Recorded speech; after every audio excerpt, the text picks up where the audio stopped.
So today we're taking a look at the Kato E7 series Kagayaki Shinkansen, and it's a high-speed bullet train that operates on the Hokuriku Shinkansen line by JR East, which I did get to see in real life at Tokyo Station. And this is the basic 3-car set, with 2 end cars and 1 intermediate pantograph car. And before we get started, I'd like to thank banzaihobby.com for sponsoring this video. They are an online hobby store in Japan where you can get model trains like this. I do have a coupon code you can use for 10% off any model train products. I'll leave the code and a link to their website, banzaihobby.com, in the description down below. But yeah, let's get started here on car number 1. Alright, so this is the lead car of the train set, and it comes in this pretty cool livery with a sky blue roof and copper trim on the sides. Definitely looks really nice. Can see how the stripe flows like a ribbon towards the back, and the blue color is pretty vibrant and saturated, and it has a nice glossy finish. And the body is painted in an off-white color called ivory white, so there is a warm tone to it. So in the front there are lines in the tip of the nose, this would be the coupler cover, and the headlights are a diamond shape on both sides. And in the middle we have the windshield for the train driver's cabin. And this is set number F17, which is built by Kawasaki. And at the top we have these upper windows which curve outwards. And there's also windshield wipers painted on. And there is a bit of interior with the train controls and a seat for the driver. Then for the bottom of the nose we have these 2 dimples and the snow plow, which consists of an inner plow and an outer plow, with this little gap in the middle.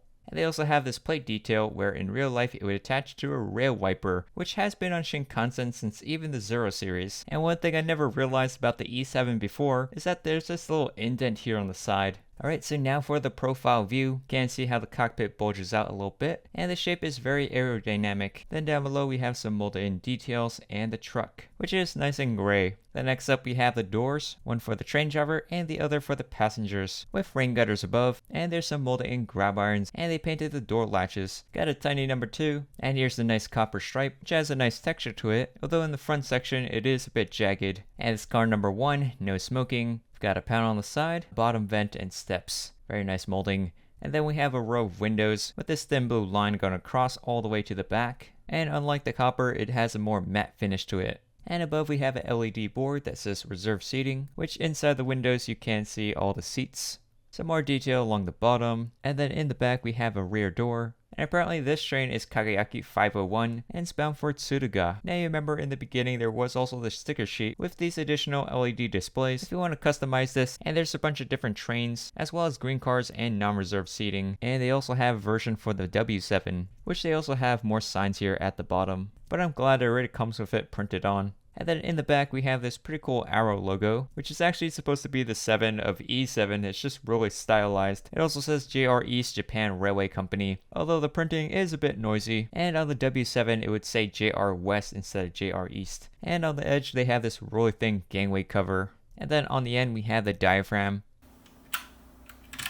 which is attached to a coupler, which you can see from the bottom it does move in a gull wing shape. Alright, and then for the other side, it's pretty much the same thing, just this window here is closed off. Alright, so now let's go check out the roof. So here's how the top looks like, and I was surprised that in the front the edges are actually raised up, so it kind of dips in the middle. Then next up we have car number 1 written off to the side, which there is another one in the back. Then we have some lines going across the roof, which are 3D, and there's also this anti-slip grip texture, which is used by workers to walk on the roof during maintenance. And then in the back we have this shark fin, which is an antenna, and I recently learned that it's not just for radio communications, but it also acts as a voltage detector to check if electricity is flowing through the overhead lines, and there's also yellow on the edge. Alright, so now let's go take a look at the bottom. So here's a look at the front plow. The bogie does have electrical pickup for lighting, and there's a little latch in the front. Then we have some lines in the front of the box with some panel lines, and Kato products are made in Japan. And here's the rear bogie. Alright, so here is car number 7, the pantograph car, also the motor car. So right over here in the front,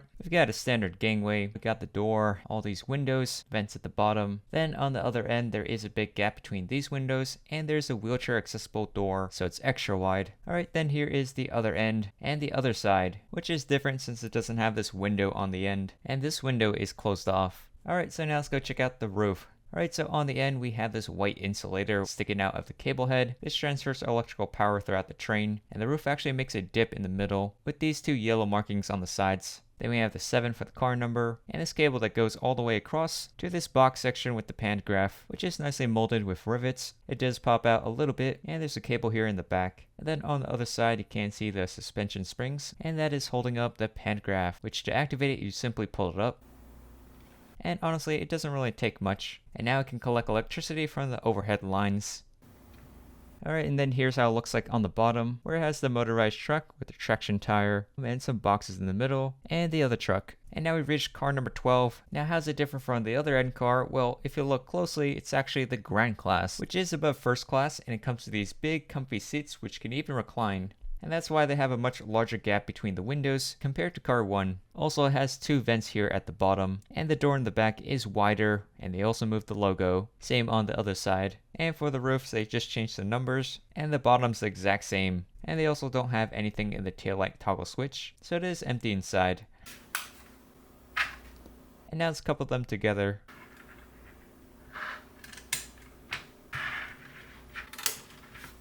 Alright, and then here is how a 3-car set would look like. Definitely, we're going to need some more cars.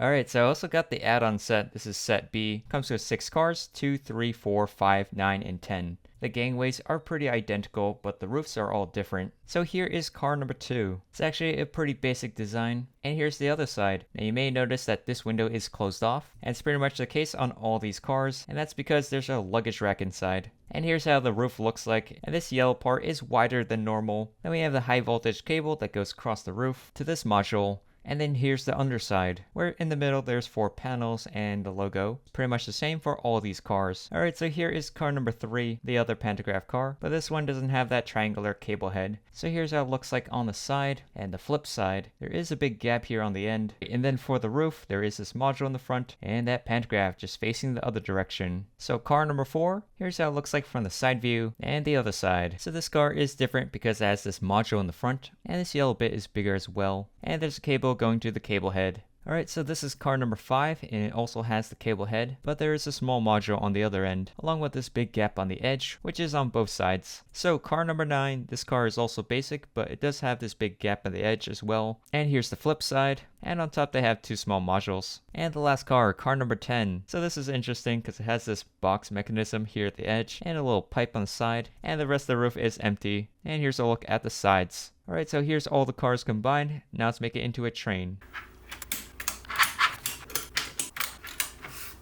Alright, so here's the entire train coupled together, very long, and takes up my entire desk. Alright, so now let's compare it to my other N-scale Shinkansen. This one's made by Tomix and the rest are by Kato. So going down the line, we have the 500 series from JR West, the N700 from JR Central, and the E5, E6, and E7 Shinkansen from JR East. And that's actually where the E in their name stands for, it's just East. And they all have different styles and colors, like it's a Power Rangers team. And you can see, although the E7 is painted white on the side, it's like a tinge yellow being ivory white. Compare that to the N700, which is more of a pure white. Now, even though it's the E5, 6, 7, the E7 doesn't really look like its predecessors. You can say the E7 is most closest to the 500 series Nozomi with the blue color, although the E7 is a lot more vibrant. It is much more stubbier on the end, and the cab is a bit higher as well. And because the nose is stubbier, it can hold more passengers in the end cars compared to the others. Another difference is that they use a traditional style antenna, also used by the N700 and 500 series, while the E5 and the E6 use a streamlined cover. But they do share a similar gangway system, which is enclosed on the others. So these 3 have the same diaphragm coupler, so you can actually combine them together. And you can have a mismatched train triggering rail fans. Now for the pantographs, the E7 is most similar to the E5. They both have this box panel underneath, but it is longer on the E5, and they don't have the cable running through. It's also a bit weird since it doesn't have those side soundproof covers, which you can see present on all the other Shinkansen. They actually did experiment this on one set, but seems like it wasn't worth it because they took it off. And then for the logos, they all have their cool unique designs, although I was disappointed on the E7. The text isn't that sharp and it's kind of bleh. Like, I know what it says, but it could be a lot better. Usually Kato does do a pretty good job with these texts being legible on all the other Shinkansen.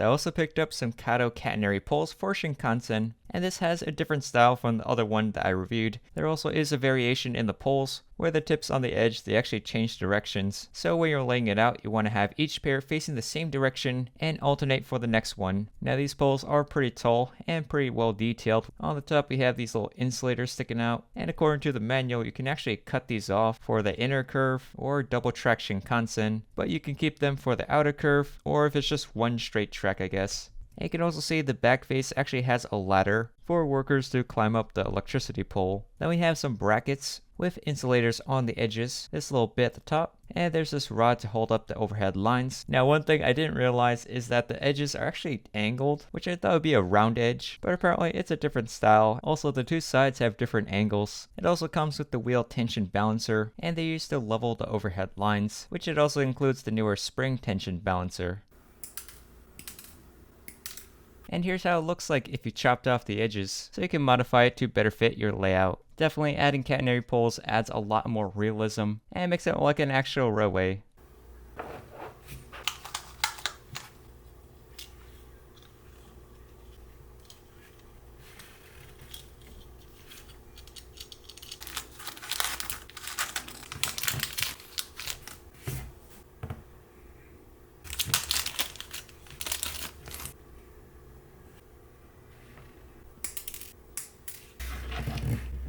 So here we have the TGW Mop-kun, and its purpose is a rail cleaning vehicle. So in the back there is a sponge, which is used to clean the tracks. So probably something good for maintenance of way. There's a door and windows on the sides, and some basic detail. And on top there's these holes to add in lamps, although the anchors are a bit too thick to fit in without shimming it. And in the front there is a coupler to hook up to a locomotive because this is actually a trailer unit. So theoretically you would put this on the track with a power car pulling it. And you can see the rear wheel does raise up. So it applies downward pressure and there's actually a weight inside. And it also comes with a spare attachment.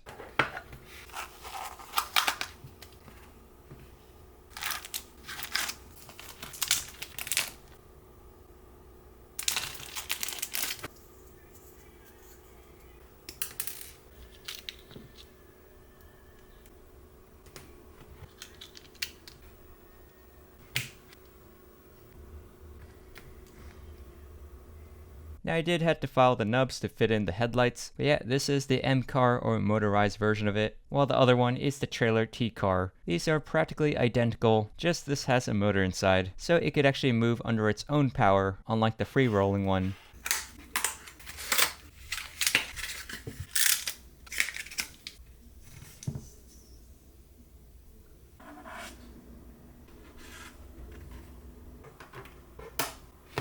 They also have the Soft-kun, which polishes the wheels off motorized trains, and here's how it looks like before, and let's see if it does anything.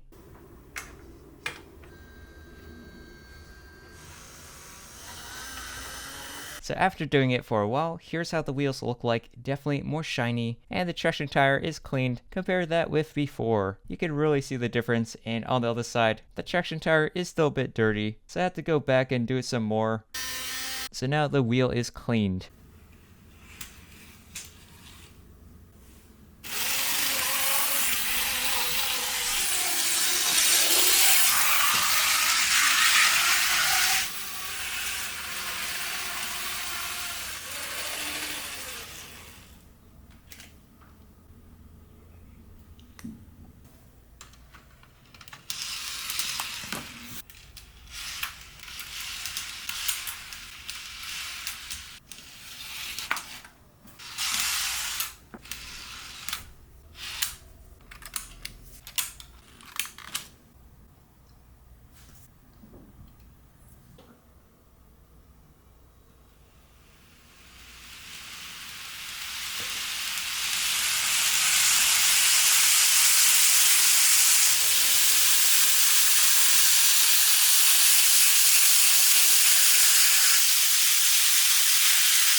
So since it's a high-speed train, I want to see how fast it is, so I measured out 10 centimeters and see how long it takes to cross it.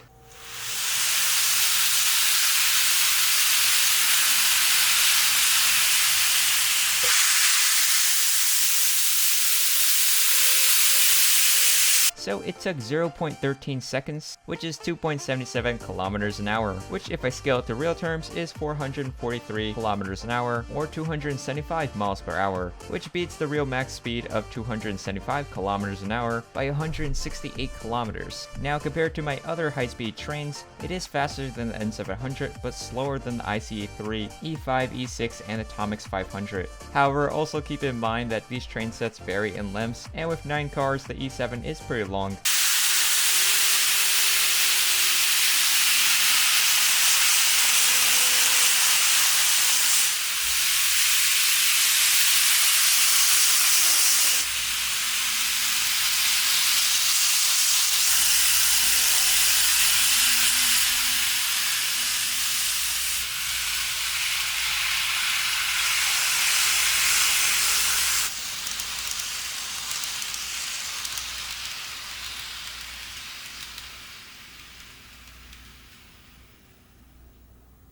And before we get into the final thoughts, I'd like to thank banzaihobby.com for sponsoring this video. They are an online hobby store in Japan, and that's where I got these Japanese trains. So if you want, there is a coupon code you can use for 10% off any model train products. The code and link to their website, banzaihobby.com, will be in the description down below. So for the final thoughts, the Kato E7, it's a pretty cool train. I love the sky blue color, which is nice and vibrant, and it runs very well. Comes with lots of details, tiny printing, and sticker options if you want to customize it with different services. Now for the cons, the text for JR East is a bit fuzzier than it normally should be, and the copper curve in the front has a jagged edge. But other than that, it's a great model. Next, for the Kato Catenary Poles, it looks great for a layout, and you can customize it by chopping off the extra bits to add variety. The molding is well detailed and realistic. One thing you have to be aware of though is that there's 2 color variations of it. I got the gray one, but it also comes in silver, which is a bit darker and metallic. Probably silver's for elevated track and the grays for ground track. Banzai Hobby also sent me the TGW Mop-kun and Soft-kun, which are great for cleaning track and wheels. I was surprised that even though I haven't really used the tracks and trains much, it still collects dirt, and Mop-kun really reminds me of that cleaning machine Mo from WALL-E. It's small, but it gets the job done and looks pretty cute, but still somewhat realistic like a maintenance of way vehicle. But yeah, that's pretty much it. I hope you guys enjoyed the video. Let me know what you guys think in the comment section down below. Subscribe for more videos, and I'll see you guys in the next one. Bye.